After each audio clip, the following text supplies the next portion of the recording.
नमस्कार दर्शक बंधु जय जगन्नाथ। पीएम किसान योजनार आउ गोटे गुरुत्वपूर्ण भिडियो को मु दिव्य आपण स्वागत जनाऊँगी। दर्शक बंधु आज यह भिडियोटी ओडिशार जो चाषी भाई भौणी मैंने पीएम किसान योजनार 22तम किस्ती टंकाटी पाई नाहांती सेमानक पई बहुत ही गुरुत्वपूर्ण रहिबो। भिडियोटी प्रथम शेष पर्यंत देखिले डिटेल्स आपण माने बुझी पारिबे। तेबे ओडिशार जो पीएम किसान चाषी भाई भौणी मैंने 22तम किस्ती टंका को अपेक्षा करथिले तेबे मार्च 13 तारिख दिन अर्थात शुक्रवार दिन पीएम किसान योजनार 22तम किस्ती टंकाटी समस्त अकाउंट को अर्थात डीबीटी अकाउंट को क्रेडिट हो जाइए, किंतु किछि चाषींकर अकाउंट को टंकाटी आसिला नहीं कौन पाई सेमाने कारण मध्य खोजी पाउ नाहांती। तेबे आज आपण मानकु मु कहिबी जे आपण मानकर कौन पाई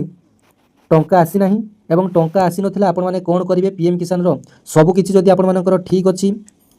डीबीटी ठीक अच्छी, लैंड सीडिंग्स ठीक अच्छी, ई केवाईसी ठीक अच्छी, सबुठे ग्रीन टिक चिन्ह ठीक अच्छी, तो कौन पाई आपण मानकर पीएम किसान टंका आसिला नहीं कौन आपण माने वर्तमान करि पारिबे जहाँफल कि आगामी किस्ती टंका आपण माने सुरखुरे पाई पारिबे। एवं एई किस्तीर टंका जदि आपण मानकर भी लागि नथिबो जेतेबेले 23तम किस्ती टंकाटी दिया जिवो आपण मानकर अकाउंट को सीधा सड़क क्रेडिट होई जिवो। तबे देखंतु आपनको खाता को ए जाय आसी नाही कि पीएम किसान योजनार 22तम किस्तीर टंका आपण माने केमिति अभियोग माध्यम ए समस्यार समाधान करि पारिबे आसंतु जानिबा। तेबे केंद्र सरकार प्रधानमंत्री किसान सम्मान निधि योजना रे चाषी मानक पई वार्षिक 3टी किस्तीर आर्थिक सहायता देइथांती। तेबे एही योजनार 22तम किस्ती टंकाटी मार्च 13 तारिख रे जारी करा जायतिला एवं सारा देश रे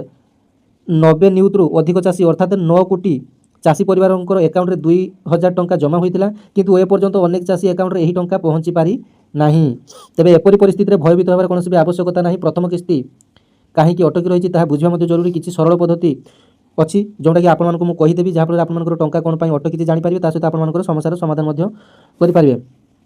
देखो प्रथम तो आप पीएम किसान योजना रे आपर ना बा बेनिफिशियरी लिस्ट को आपने प्रथम चेक कर नियंतु। प्रथम काम है आपने बेनिफिशियरी लिस्ट को चेक कर नियंतु। जदि आपनकर अकाउंट रे टंका जमा हुई नहीं तेज प्रथम हिताधिकारी तालिकार आपनकर नाम जांच करने जरूरी। यह करने प्रधानमंत्री किसान पोर्टाल परिदर्शन करेंगे एवं जो बेनिफिशियरी लिस्ट से अच्छी बेनिफिशियरी लिस्ट को जाए आपने निजर स्टेट निजर डिस्ट्रिक्ट दे आपने देखिपारे जे आपनकर लिस्ट रे ना अच्छी कि प्रथमे pmkisan.gov.in लेखि निज मोबाइल गूगल कि क्रोम को जी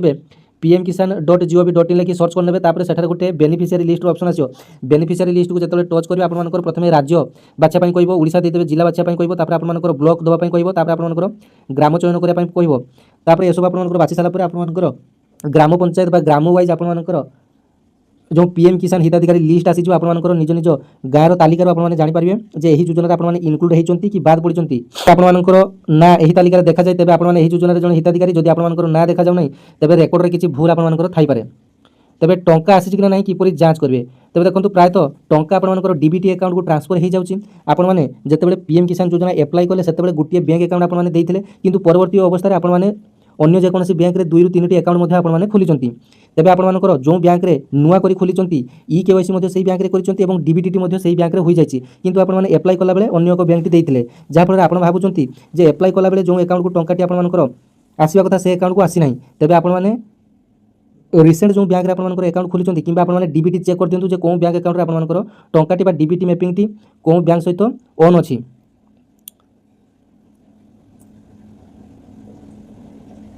तेरे निश्चित भाव में स्थिति जांच आपने पीएम किसान योजनार स्टाटस चेक करनी एवं आपनकर जो स्टाटस चेक कर ऑप्शन टी रही जे आपनकर टंका कौन अकाउंट को गला केतरा किस्ती टंका पाई एवं कौन पाई टंका आसिला नहीं आपनकर रिजेक्शन रो कारण ये समस्त डिटेल्स आपने जिते पीएम किसान योजनार स्टाटस टी चेक करेंगे ये समस्त डिटेल्स आपने जानीपारे। तेरे आपने अभियोग केमिति करेंगे जे टंका न पाई आपने एठी अभियोग करंतु। जदि आपनकर स्थिति जांच करिबा परे मध्य आपने टंका पाई नाहंती तेबे प्रथमे आपनकर जरूरी डॉक्यूमेंट गुड़िकर स्थिति जांच करंतु। प्रायतः एक छोट यांत्रिक त्रुटि जो किस्ती अटकी जाए ई केवाईसी संपूर्ण होइछि कि नहीं ताहा जांच करबाकू बा जांच करंतु। आपनकर आधार नंबर आपनकर बैंक अकाउंट सहित लिंक होइछि कि नहीं ताहा मध्य आपने जांच करंतु। यह सहित जमी रेकर्ड गुड़िक विशेष कर लैंड सीडिंग स्थिति अपडेट होइछि कि नहीं ताहा मध्य आपने जांच करंतु। केमिति जांच करिवे ना पीएम किसान योजनार जो स्टाटस चेक रही से स्टाटस चेक को गले आपने डिटेल देखिपारे जे आपनकर लैंड सीडिंग रे ग्रीन टिक चिन्ह रही ना रही कि आपनकर ई केवाईसी टिक चिन्ह अच्छी ना नहीं डीबीटी ऑन अच्छी कि ना ये सब आपने चेक करेंगे। जदि ये सब आपनकर ठीक रही है एपर्यंत मिलना तेज आपने अभियोग दाखल करेंगे। अभियोग दाखल कौन साइट रे करेंगे ना यार हेल्पलाइन नंबर हूँ 155 261 है यार हेल्पलाइन नंबर एवं आउ गोटे लैंडलाइन नंबर टी दि जाइए जोटा कि 1800 को कॉल आपण माने करंतु तापर आपण मानकर निकटस्थ कृषि अधिकारी सहित आपण माने कथा होई परिबे सेमाने आपण मानकर डिटेल्स चेक करी कहिबे जे आपण मानकर कोन कोन सब असुविधा है कोन करिया पई पड़िबो तेबे वैषयिक समस्या पई दया करी 01124300661 रे आपण माने जोगाजोग करंतु आपण मानकर समस्या को ईमेल माध्यम रे मध्ये आपण माने मध्ये पठै परिबे सरकार को पाखो को pmkisan-ict@gov.in को मध्ये आपण माने पठै परिबे। तेरे दर्शक बंधु पीएम किसान योजनार समस्त डिटेल्स देखिए आपण मैंने पीएम किसान योजना देखिए निज मोबाइल गूगल किंबा क्रोम रे सर्च करने तापर पीएम किसान योजनार ऑफिशियल वेबसाइट आपण मानक एमती भाव में ओपन हो देखो तल को तल टिके स्क्रोल करिवे आपण माने देखो एठार गोटे न्यू ईयर स्टाटस ऑप्शन टी एठार आपण मानक आसूची ए जो न्यू ईयर स्टाटस ऑप्शन को आपण माने जिबे एठारे प्रथमे आपण माने निजर रजिस्ट्रेशन नंबर टी देई देबे पीएम किसान रजिस्ट्रेशन नंबर टी देदेवे एठारे जो एटार कैप्चा कोड रही है भर्ती करने तापर एठारे आपण माने जहाँ लिखा जाए कैप्चा कोड ये लिखिदी गेट ओटीपी आपण माने क्लिक करने जदि आपण मानकर रजिस्ट्रेशन नंबर मन ना एठारे जो ऊपर जो गोटे न्यू ईयर रजिस्ट्रेशन लिखा जाए ये आपण माने क्लिक करेंगे देखो जो आपण माने क्लिक कले एठारे मोबाइल नंबर ना आधार नंबर क्लिक करेंगे आधार नंबर टी एठारे देदेवे आधार नंबर टी दे सारा एठारे जो कैप्चा कोड टी रही यही कैप्चा कोड टी एठी आपण माने लिखिदेवे तापर गेट आधार ओटीपी एठी आपण माने क्लिक करने आधार संयुक्त मोबाइल नंबर को एक ओटीपी टी जीवो ओटीपी दे सारा आपण मानकर रजिस्ट्रेशन नंबर टी आपण माने मध्य जानि परिबे तापर देखंतु आपण माने जते बेले स्टेटस टी चेक करले आपण मानकर एमिति किछि ऑप्शन शो करिवो जेमिति कि application form VAW verification block level verification district verification collector verification state verification ए सब आपण मानकु शो करिवो तापर एठारे आपण मानकर डिटेल्स ना सब शो करिवो जे आपण मानकर पर्सनल डिटेल्स आपण मानकु शो करिवो जे कहा ना रे सीएम बा पीएम किसान आपण माने पाउचंदी तांकर डिटेल्स आपण मानकु शो करिवो तापर एठारे जो इलिजिबिलिटी स्टेटस अछि एठारे देखिबा आपण मानकर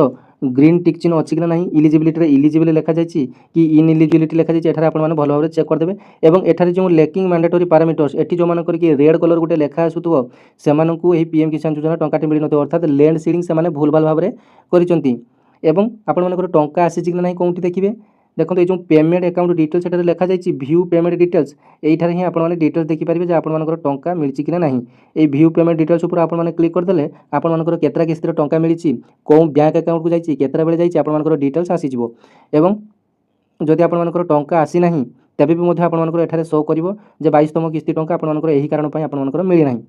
एमिति भाबरे आपण माने चेक कर दियंतु जे आपण मानकर टंकाटी निश्चित भाबरे आपण मानकर